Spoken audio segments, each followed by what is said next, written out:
Ibinasura ng Korte Suprema ang petisyon na kumwestiyon kung naaayon ba sa konstitusyon ang pagbuo ng Independent Committee for Infrastructure. Batay sa desisyon, kulang ang petisyon sa basic requirements para magsagawa ng judicial review. Nilabag din daw nito ang hierarchy of courts doctrine dahil direkta itong inihain sa Korte Suprema. Bagamat pinapayagan ito sa mga pambihirang kaso, walang binanggit ang petitioners na sapat na dahilan para hindi idaan sa mababang korte ang petisyon.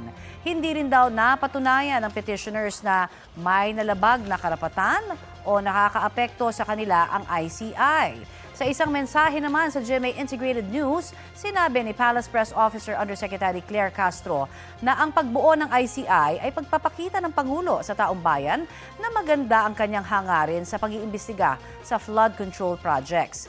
Wala pang komento rito ang petitioners.